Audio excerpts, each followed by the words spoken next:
안녕하세요. 순천향대학교 의료법규와 안전에서 대리수술과 관련된 법규와 안전사고에 대해서 발표를 맡게 된 17학번 김윤수입니다. 바로 발표 시작하겠습니다.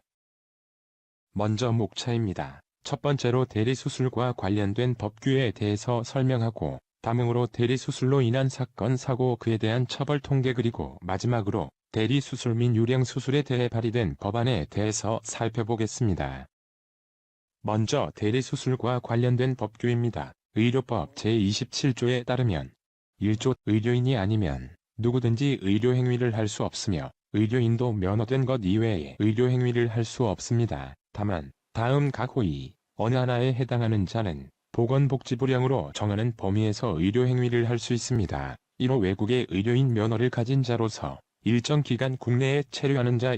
2호 의과대학, 치과대학, 한의과대학, 의학전문대학원, 치의학전문대학원, 한의학전문대학원, 종합병원 또는 외국 의료원조기관의 의료봉사 또는 연구 및 시범사업을 위하여 의료행위를 하는 자. 3호 의학, 치과의학, 한방의학 또는 간호학을 전공하는 학교의 학생이 있습니다. 2조 의료인이 아니면 의사, 치과의사, 한의사, 조산사 또는 간호사 명칭이나 이와 비슷한 명칭을 사용하지 못한다. 3조 누구든지 국민건강보험이나 의료급여법에 따른 본인 부담금을 면제하거나 할인하는 행위, 금품 등을 제공하거나 불특정 다수인에게 교통편의를 제공하는 행위 등 영리를 목적으로 환자를 의료기관이나 의료인에게 소개, 알선, 유인하는 행위 및 이를 사주하는 행위를 하여서는 안 됩니다. 다만 다음 각 호의 어느 하나에 해당하는 행위는 할 수 있다. 1호 환자의 경제적 사정 등을 이유로 개별적으로 관할 시장, 군수, 구청장의 사전 승인을 받아 환자를 유치하는 행위. 2호 국민건강보험법 제109조에 따른 가입자나 피부양자가 아닌 외국인 보건복지부령으로 정하는 바에 따라 국내에 거주하는 외국인은 제외한다. 환자를 유치하기 위한 행위. 4조 제3항 제2호에도 불구하고 보험업법 제2조에 따른 보험회사, 상호회사, 보험설계사, 보험대리점 또는 보험중개사는 외국인 환자를 유치하기 위한 행위를 하여서는 아니 된다. 마지막으로 의료인, 의료기관 개설자 및 종사자는 무자격자에게 의료행위를 하게 하거나 의료인에게 면허사항 외에 의료행위를 하게 하여서는 안 됩니다. 다음은 대리수술로 인한 사건, 사고들의 사례입니다. 영상 보시겠습니다. 의사가 바쁘다는 이유로 환자의 어깨뼈를 깎는 수술을 의료기기 파는 영업사원에게 시킨 병원이 적발됐습니다. 영업사원은 수술실 어깨 너머로 배운 기술과 따로 공부한 해부학 지식을 토대로 집도한 것으로 알려졌는데요.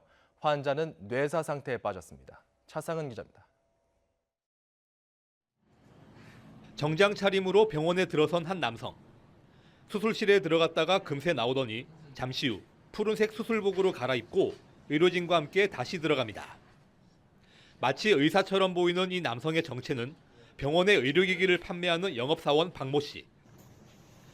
수술을 집도해야 할 이 병원의 원장 이모 씨는 환자가 수술실에 들어간 지 30분 가까이 지나서야 등장합니다. 의료기기 영업사원에게 내시경 장비로 어깨뼈를 깎아내는 수술인 견봉 성형술을 대신 맡기고는 외래진료 같은 다른 업무를 본 겁니다. 전신 마취 상태에서 영업사원에게 수술받은 환자는 마취에서 깨어나지 못했고 대학병원으로 급히 이송됐지만 심정지에 따른 뇌사 판정을 받고 말았습니다.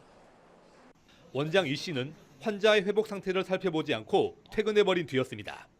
의료기기 사용법에 대해서는 의사보다 의료기기 영업사원이 더 많이 알고 있다. 이런 부분. 그리고 의료기기 납품업체에서는 병원이 거래처이기 때문에 보다 원만한 관계를 유지하기 위해서 영업사원 박 씨는 수술실에서 어깨너머로 익힌 기술과 회사가 연 해부학회 등에서 수술에 필요한 관련 지식을 얻은 것으로 경찰은 보고 있습니다. 병원 측은 지난달 원장과 영업사원이 구속되자 다른 의사를 내세워 현재도 영업 중인 것으로 확인됐습니다. 경찰은 문제가 불거지자 진료 기록 등을 조작한 병원 직원들도 입건하고 수술실에 CCTV를 의무적으로 설치하는 제도가 필요하다고 보건복지부에 건의했습니다. YTN 차상은입니다. 네, 이런 유령 수술은 주로 대형 성형외과에서 조직적으로 이루어지고 있는 걸로 알려져 있습니다. 그럼 실제 유령 수술이 어떻게 진행되는지 또 얼마나 위험한지 보여드리겠습니다. 김성수 기자입니다. 한 성형외과 병원에서 벌어진 유령 수술 CCTV 영상입니다. 수술을 하기로 한 의사는 환자가 마취되고서야 들어오고 수술복도 입지 않습니다. 실제 수술은 환자가 본 적 없는 젊은 의사들이 합니다. 수술은 미숙합니다. 유령 수술이 위험한 이유입니다. 너무 안 나오는데요? 망했다. 아니, 제가 그래서 안 나올 수 있으니까. 근데 이거 제가 딱 찔러서 이거 근육에다 이렇게 알 수 있어요? 근육이가 뻑뻑하지, 뻑뻑해요. 햄이 왜 지워할 때 피로 물렸어? 할수 없었어요. 결국 환자의 다리 등에는 심각한 후유증이 생겼습니다. 학업과 결혼 모두 어그러졌습니다. 사람들이 이제 제 하는 말을 좀 귀담아 듣는 것 같아요. 이제야 유령수술이라는 단어도 나타나고. 수술 경험을 쌓고 싶은 초보 의사들, 이들을 이용해 대리 수술을 시키겠다는 대형 성형외과 병원. 두 이해가 맞아떨어지면서 유령 수술은 근절되지 않고 있습니다. 실습이죠. 수술을 해볼 수 있잖아요. 그죠? 자기가 혼자 개업을 해봐요. 그 환자 오지 않잖아요. 그렇게 많은 경험을 가질 수가 없는 거잖아요. 한 성형외과 의사는 성수기인 요즘 본인도 유령 수술을 하고 있다고 고백합니다. 수술실에서 처음 보는 환자인 겁니까? 네, 처음 봤죠. 그냥 척추 보고 요즘은 성수기라 2번에서 3번, 많게는 4번 정도까지? 예전보다 많이 줄었는데. 성형외과에서 일어나는 의료사고의 절반 가까이가 유령 수술과 관련이 있는 것으로 추정됩니다. 2000년 초반부터 한 500명 정도가 사망한 것 중에 한 유령 수술에 의한 사망을 200~300명 이상으로 보고 있습니다. 그런데 그게 지금 왜 근절이 안 되느냐? 유령 수술이라는 범죄가 뭔지를 몰라요. 벌 받는 사람이 아무도 없으니까. 피해자는 있는데 가해자는 없어요. 그러니까 그거에 대해서 너무 솔직히 힘들고 무서워요, 사회가. 다음은 대리 수술로 인한 처벌의 통계입니다. 대부분의 경우 자격 정지를 받고 면허 취소는 잘 이루어지지 않고 있습니다.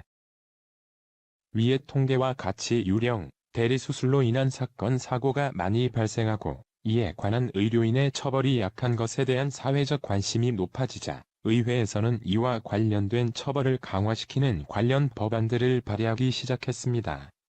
법안에 대한 자세한 내용은 주소를 참고해 주시기 바랍니다. 이상으로 발표를 마치겠습니다. 감사합니다.